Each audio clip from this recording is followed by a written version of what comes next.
दोस्तों जब भी कोई नया व्यक्ति शेयर बाजार में पहली बार आता है ना, तो शेयर बाजार में कुछ ऐसा शब्द है, कुछ ऐसा वर्ड है जो लोगों को बड़ा परेशान कर देता है। जैसे कि सबसे पहला क्या है कि आखिर ये बोनस का मतलब क्या होता है, ये बाईबैक का मतलब क्या होता है, स्प्लिट क्या होता है, आईपीओ क्या होता है, डिविडेंड क्या होता है, राइट इशू क्या होता है, मर्जर क्या होता है, डीमर्जर क्या होता है।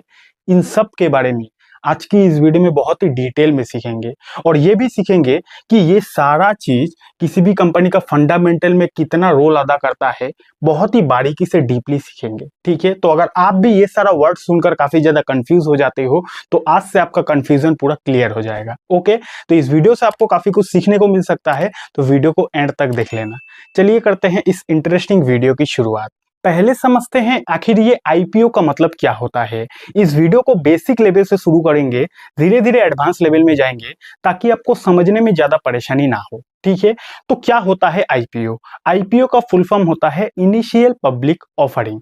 कहने का मतलब ये है कि मान लीजिए एक एबीसी नाम का कंपनी है और ये कंपनी अनलिस्टेड कंपनी है, यानी कि ये जो कंपनी है ये अभी तक शेयर मार्केट में लिस्ट नहीं है, ठीक है। क्या कंपनी है ये अनलिस्टेड कंपनी है मान के चलते हैं। तो अगर इस कंपनी को कभी पैसों की जरूरत पड़ती है, पैसा की जरूरत किसी भी कंपनी को बहुत सारा कारण से पड़ सकती है। अगर कोई कंपनी चाहती है कि मैं लोन मुक्त हो जाऊं, कंपनी के अंदर काफी सारा कर्ज होता है, तो कंपनी अगर चाहेगी कि मैं सारे कर्ज को चुका दूं, तो उसके लिए भी कंपनी को पैसों की जरूरत पड़ सकती है। या फिर अगर कोई कंपनी अपना बिजनेस को फैलाना चाहती है तो बिजनेस को फैलाने के लिए भी पैसों की जरूरत पड़ सकती है। कहने का मतलब यह है कि अगर किसी कंपनी को पैसों की जरूरत पड़ती है और वो कंपनी पब्लिक से अगर फंड उठाना चाहती है, तो पब्लिक से फंड उठाने के लिए ये जो कंपनी अनलिस्टेड कंपनी है ना, इसको लिस्ट करवाना पड़ेगा। लिस्ट कहाँ पे करवाना पड़ेगा? हमारे शेयर मार्केट में लिस्ट करवाना पड़ेगा। और शेयर मार्केट में अगर किसी कंपनी को लिस्ट करवाना है, पब्लिक से पैसा उठाना है, तो उस कंपनी को आईपीओ के थ्रू से पैसा उठाना पड़ेगा। यानी कि वो कंपनी आईपीओ के थ्रू से शेयर मार्केट में लोगों को ऑफर करेगी कि आप लोग मेरे कुछ हिस्सा शेयर को खरीदो, उसके बदले आप लोग मेरे को पैसा दो, ठीक है।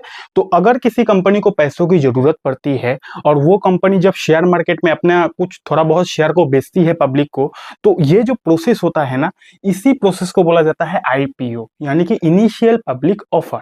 कंपनी पब्लिक को ऑफर देती है कि तुम मेरे कंपनी के शेयर को खरीदो, बदले में तुम लोग मुझे पैसा दो, ठीक है। तो इसी को बोला जाता है आईपीओ। ओके, उसके बाद समझते हैं कि आखिर एफपीओ का मतलब क्या होता है। एफपीओ का फुल फॉर्म होता है फॉलो ऑन पब्लिक ऑफर।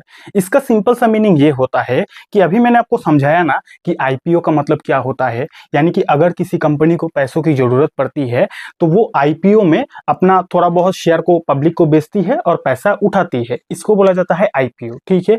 तो अगर कोई कंपनी आईपीओ लेकर आ जाती है और अनलिस्टेड से शेयर मार्केट में लिस्ट हो जाती है, तो जब कोई कंपनी शेयर मार्केट में लिस्ट हो जाती है, उसके बाद भी अगर किसी कंपनी को पैसों की जरूरत पड़ती है, मान लेते हैं कंपनी एक रिलायंस नाम का कंपनी है, एग्जांपल दे रहा हूं, कोई रिकमेंडेशन नहीं है।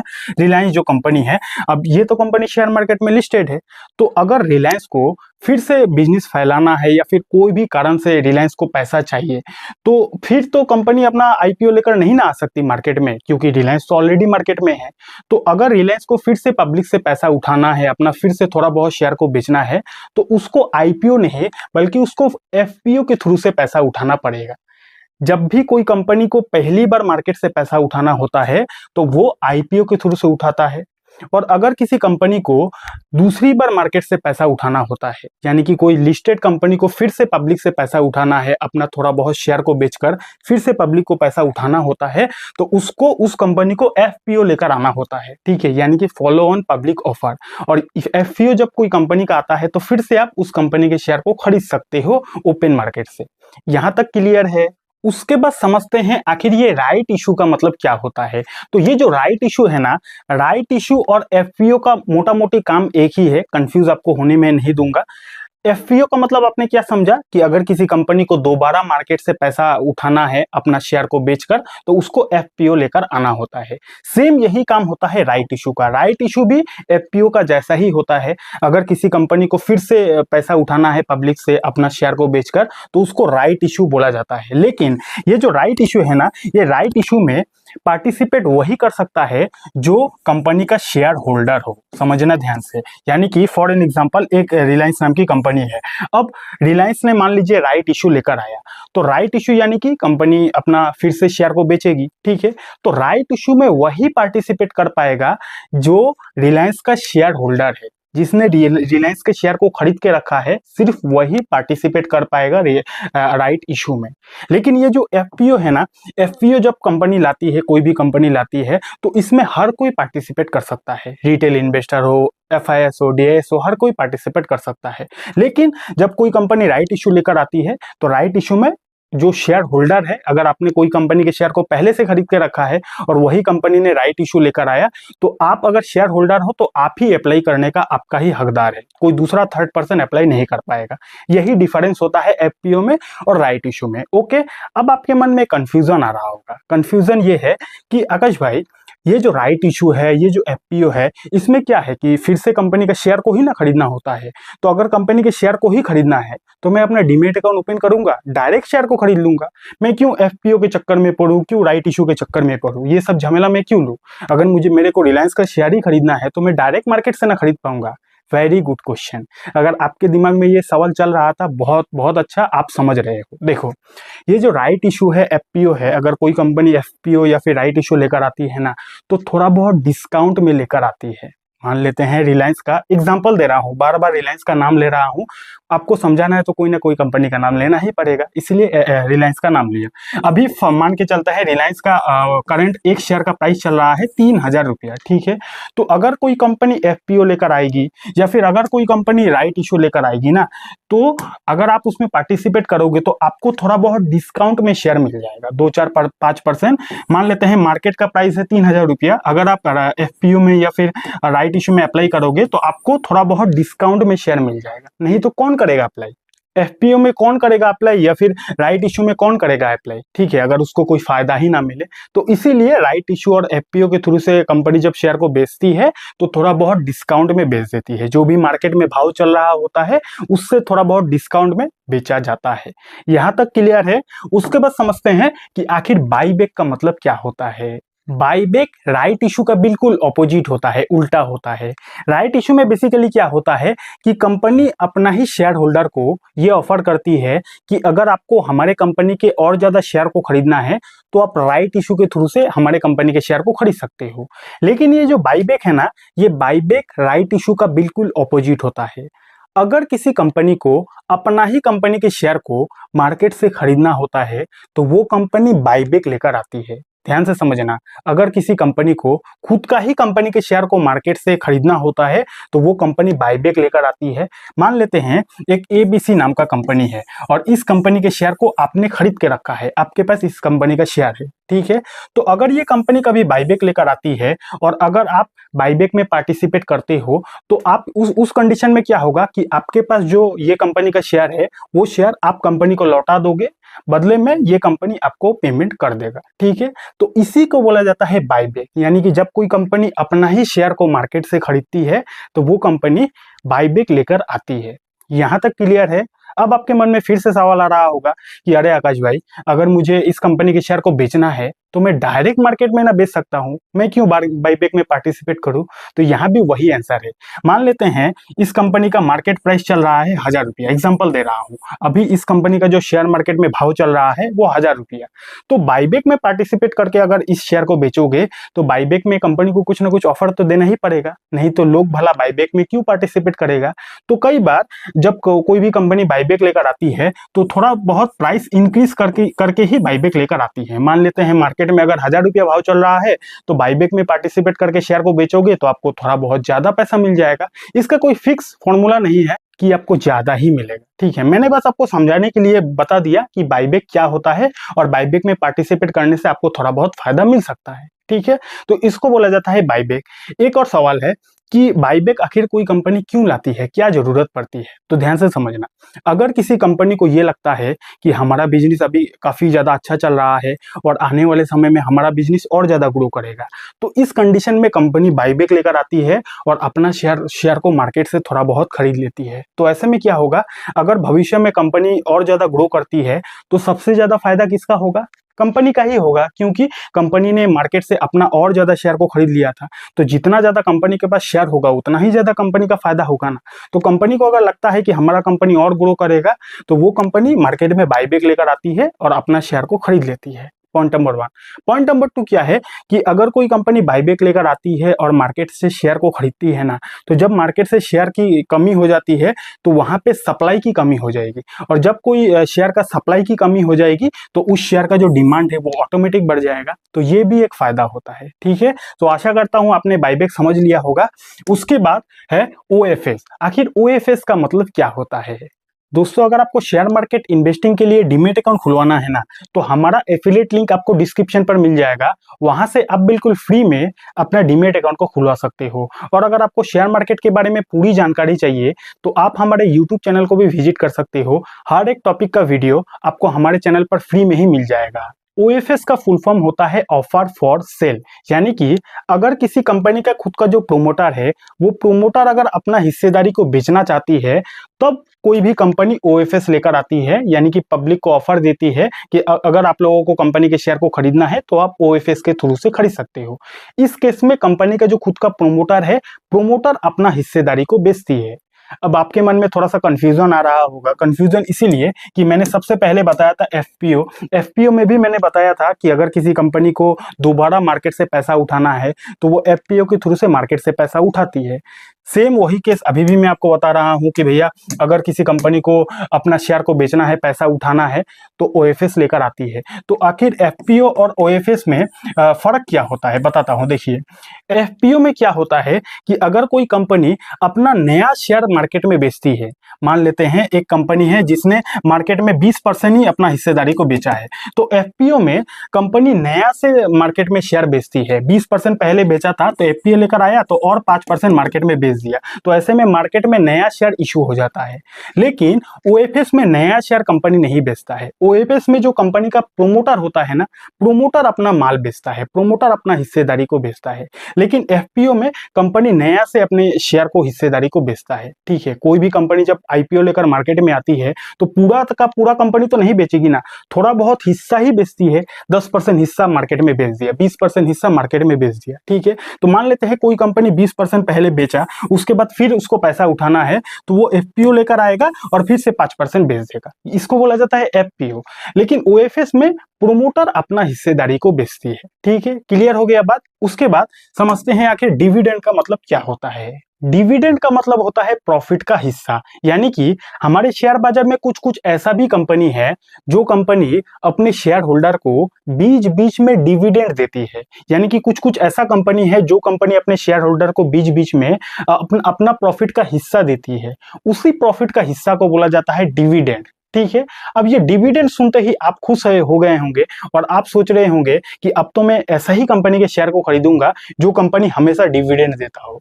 तो अभी आपको बताता हूँ डिविडेंड का असली सच्चाई। ये तो सुनकर अच्छा लगता है कि बीच बीच में कंपनी बैंक अकाउंट में पैसा भेजता है, लेकिन इसका बहुत नेगेटिव चीज होता है। नेगेटिव क्या होता है बताता हूँ। देखिए, पहला बात तो ये है कि डिविडेंड कोई कंपलसरी नहीं है कि कंपनी को देना ही पड़ेगा, ऐसा कोई रूल नहीं है। कंपनी के ऊपर डिपेंड करता है कि वो अपने शेयर होल्डर को देगा या फिर नहीं देगा, ये कंपनी के ऊपर डिपेंड करता है। Point number 1।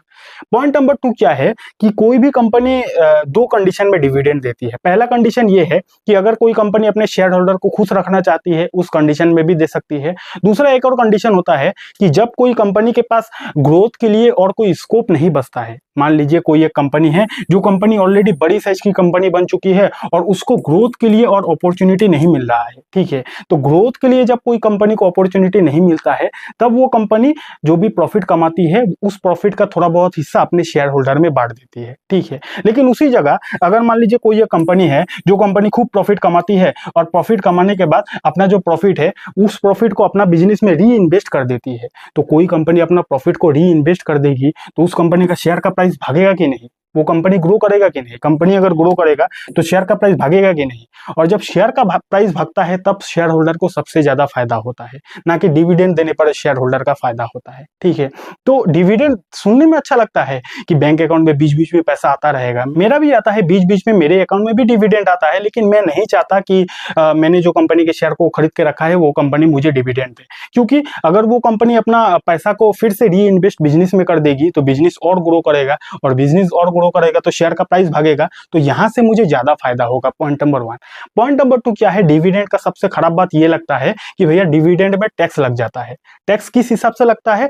जिस टैक्स स्लैब में आप आते हो उस स्लैब वाइज आपका टैक्स लग जाएगा। तो मेरा तो 30% टैक्स में आता हूं, तो मेरा डिविडेंड जितना भी मिलता है उसका 30% तो चला ही जाता है। ठीक है, तो डिविडेंड देखो हर किसी का अलग अलग ओपिनियन रहता है। मेरे हिसाब से मेरा मानना है कि डिविडेंड मुझे सही नहीं लगता है। अब कुछ लोग ऐसा भी है शेयर बाजार में जो लोग सिर्फ डिविडेंड वाले स्टॉक में पैसा इन्वेस्ट करता है और डिविडेंड से ही वो लोगों का गुजारा होता है। तो हर किसी का माइंडसेट, हर किसी का सोच विचार अलग अलग होता है ना, तो मेरे हिसाब से डिविडेंड सही नहीं है। बाकी आपका जो विचार है नीचे कॉमेंट सेक्शन में बता सकते हो। ठीक है, ये हो गया डिविडेंड का बात। उसके बाद है मर्जर। मर्जर का सिंपल मीनिंग ये होता है कि जोड़ना, यानी कि पहले दो कंपनी हुआ करती थी, एक L&T टेक्नोलॉजी एक कंपनी थी और एक माइंडट्री कंपनी थी। ठीक है, दोनों टेक्नोलॉजी की कंपनी थी, एक L&T टेक्नोलॉजी और एक माइंडट्री कंपनी थी। अब ये दोनों कंपनी का मर्जर हुआ, मर्जर यानी कि दोनों कंपनी जुड़ गया और दोनों कंपनी जुड़ के एक कंपनी हो गया। अभी ये कंपनी का नाम हो गया है LTI माइंडट्री। कुछ समझे बात? यानी कि जब कोई दो कंपनी एक साथ जुड़ जाती है उसी को बोला जाता है मर्जर। ठीक है, क्लियर हो गई बात? बहुत ही आसान है। उसी तरह होता है डीमर्जर।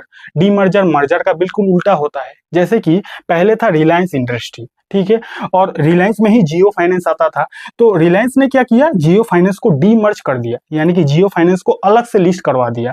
तो ये टूट गया ना, तो टूटने को बोला जाता है डीमर्जर। क्लियर है बात? मर्जर यानी कि दो कंपनी का जुड़ना, डीमर्जर यानी कि दो कंपनी का अलग अलग होना। यहां तक क्लियर है? उसके बाद समझते हैं कि आखिर बोनस का मतलब क्या होता है। बहुत ही इंटरेस्टिंग है ये। बोनस का मतलब ही होता है बोनस, यानी कि जब कोई कंपनी अपने शेयर होल्डर को एक्स्ट्रा में शेयर देती है, एक्स्ट्रा करके बोनस शेयर देती है, उसी शेयर को बोला जाता है बोनस। नहीं समझे बात? देखिए, जब भी कोई कंपनी प्रॉफिट वगैरह करती है और कंपनी का जो रिजर्व है वो बढ़ते जाता है, कंपनी के पास खूब रिजर्व में पैसा है, तो पहला बात तो कंपनी अपने शेयर होल्डर को डिविडेंड दे सकती है, जो मैंने आपको बताया डिविडेंड क्या होता है, यानी कि थोड़ा बहुत अपना प्रॉफिट का हिस्सा दे सकती है। ठीक है, लेकिन एक और होता है कि अगर कंपनी के पास काफी ज्यादा रिजर्व में पैसा रहता है तो कंपनी अपने शेयर होल्डर को बोनस में शेयर देती है। यानी कि मान लीजिए आपके पास एक ABC लिमिटेड कंपनी का 100 शेयर है, ठीक है, 100 शेयर आपने खरीद के रखा है, तो अगर आपका ये कंपनी बोनस देगी ना, मान लेते हैं आपका ये कंपनी ने 2:1 का बोनस दिया, तो 2:1 का बोनस यानी कि अगर आपके पास एक शेयर है तो आपको 2 शेयर एक्स्ट्रा मिल जाएगा। हाँ जी, अगर कोई कंपनी 3:1 का बोनस देती है, इसका मतलब अगर आपके पास एक शेयर है तो आपको 3 शेयर फ्री में एक्स्ट्रा मिल जाएगा, बोनस में शेयर मिल जाएगा। इसी को बोला जाता है बोनस शेयर। मान लेते हैं आपने ABC कंपनी के 100 शेयर खरीद के रखा है और आपका कंपनी ने 3:1 का बोनस दिया, तो पहले आपके पास 100 शेयर था ना, अब आपके पास ऑटोमेटिक 300 शेयर हो जाएगा। ठीक है, अब ये सुनकर तो आप पूरा खुशी हो गए होंगे कि अरे 100 शेयर की जगह फ्री में 200 शेयर मिल जाएगा, ये तो बहुत अच्छी बात है। लेकिन अच्छी बात इसमें कुछ भी नहीं है। यहाँ पे मैं आपको बताता हूँ इसका डार्क सीक्रेट के बारे में। देखिए, मान लेते हैं कोई एक कंपनी है जिस कंपनी ने 2:1 का बोनस दिया, यानी कि कंपनी हर एक शेयर पर 2 एक्स्ट्रा बोनस में शेयर देगी। तो ऐसे में कैलकुलेशन कैसे होगा, आइए उसको समझते हैं। देखिए, मान लेते हैं आपने उसी कंपनी का 100 शेयर खरीद के रखा है, 100 क्वांटिटी शेयर को आपने खरीद के रखा है, और उस कंपनी का मान लेते हैं फिलहाल मार्केट का प्राइस है 300 रुपया, हर एक शेयर का प्राइस है 300 रुपया। ठीक है, तो 100 क्वांटिटी शेयर को खरीदा है, हर एक शेयर का 300 रुपया भाव होगा, तो टोटल आपका इन्वेस्टमेंट कितना हो जाएगा? 30,000 रुपया इन्वेस्टमेंट हो जाएगा। और ऐसे कंडीशन में अगर आपका कंपनी 2:1 का बोनस दे देती है, यानी कि हर एक शेयर पर 2 शेयर एक्स्ट्रा में बोनस देगी, तो ऐसे में क्या होगा, आपका 100 क्वांटिटी जो शेयर था वो 300 में बदल जाएगा।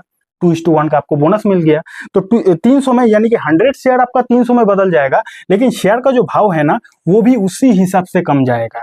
हाँ जी, अगर कोई कंपनी बोनस देती है तो शेयर का जो क्वांटिटी है वो तो बढ़ जाता है, लेकिन मार्केट में शेयर का जो प्राइस है वो भी उसी हिसाब से कम हो जाता है। तो उसके बाद अगर आप देखोगे 300 क्वांटिटी शेयर का भाव 100 कम गया, तो आपका जो टोटल इन्वेस्टमेंट है उसमें फर्क नहीं पड़ता है। ठीक है, तो बोनस अगर कोई कंपनी देती है और अगर आपको लगता है कि शेयर का क्वांटिटी बढ़ जाएगा और शेयर का प्राइस नहीं कम होगा, तो आप गलत सोचते हो। शेयर का प्राइस भी उसी हिसाब से कम हो जाता है। ठीक है, अब आपके मन में ये सवाल आ रहा होगा कि आकाश भाई, अगर बोनस देती है कोई कंपनी तो इसका अगर हमें फायदा ही नहीं होता है तो कोई भी कंपनी बोनस आखिर देती ही क्यों है? तो देखिए, बोनस में हमें फायदा नहीं होता है ये बोलना थोड़ा गलत है। अगर लॉन्ग टाइम तक आप इन्वेस्ट करते रहते हो और अगर आपको बार बार बोनस मिलते रहता है हर साल 2-3 साल बाद, वैसे तो कोई भी कंपनी का फिक्स रूल नहीं है कि आपको कब कब बोनस देगा, कंपनी के ऊपर डिपेंड करता है। मर्जी हुआ तो दिया, नहीं तो नहीं दिया। तो अगर आप लॉन्ग टाइम तक इन्वेस्ट करते हो और बार बार अगर आपको मल्टीपल टाइम बोनस मिलता है तो इसका लॉन्ग टाइम में कंपाउंडिंग का खेल बहुत अच्छा फायदा मिलता है। वो लॉन्ग टाइम का बात हुआ, लेकिन शॉर्ट टाइम में आपको उतना फर्क नहीं पड़ता है। Point number 1।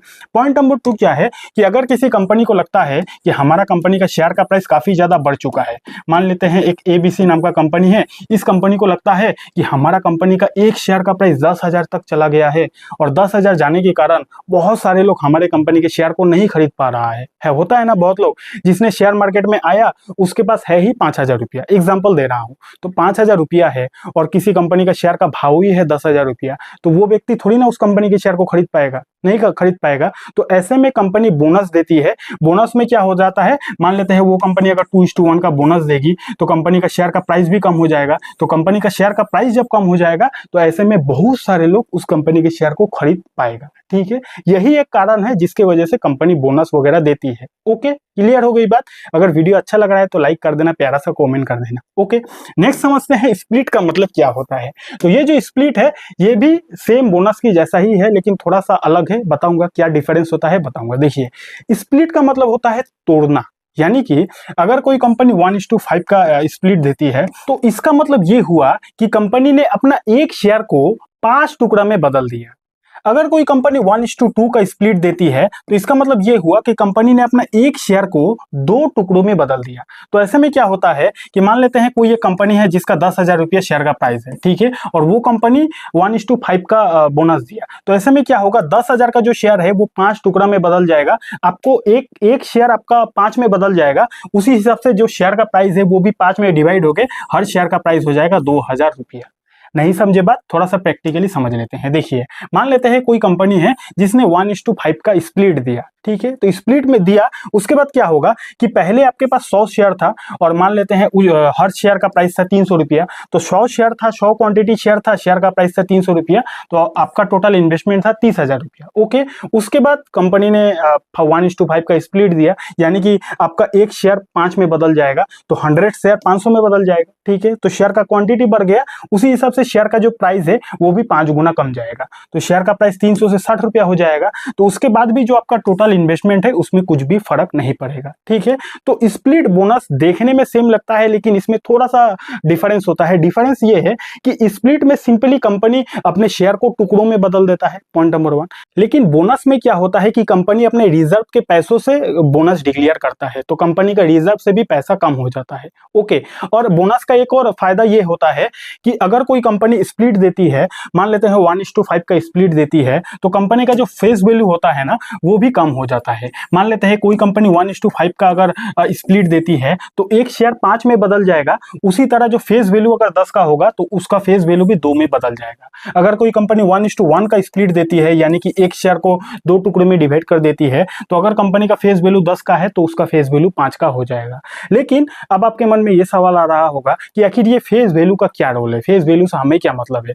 फेस वैल्यू में इतना ही काम है फेस वैल्यू का कि अगर कोई भी कंपनी डिविडेंड देती है, डिविडेंड समझाया था ना कि कंपनी प्रॉफिट का हिस्सा देती है, तो डिविडेंड कंपनी फेस वैल्यू के ऊपर देती है। ठीक है, तो 10 का फेस वैल्यू होगा तो डिविडेंड ज्यादा मिलेगा, कम फेस वैल्यू हो जाएगा तो डिविडेंड कम मिलेगा। ठीक है, तो स्प्लिट में क्या हो जाता है कि शेयर का संख्या भी बढ़ जाता है और फेस वैल्यू भी कम हो जाता है उसी हिसाब से, तो डिविडेंड में फर्क नहीं पड़ता है उतना क्या फर्क ही नहीं पड़ता है, क्योंकि शेयर का क्वांटिटी भी बढ़ जाता है और फेस वैल्यू भी कम हो जाता है, तो डिविडेंड में फर्क नहीं पड़ेगा।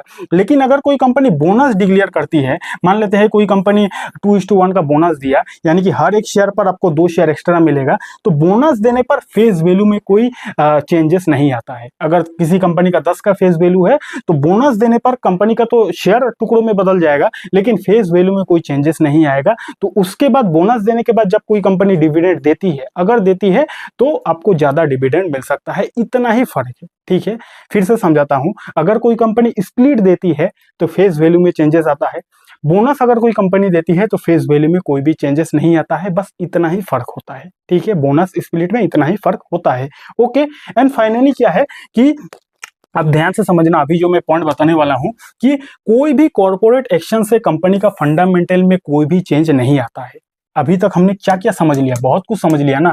पहले समझ लिया कि आईपीओ तो छोड़ो, आईपीओ तो पहला है, एफपीओ हो गया, उसके बाद क्या है, राइट इशू हो गया, बाईबैक हो गया, या फिर जो कुछ भी हमने समझा, ओएफएस हो गया, डिविडेंड हो गया।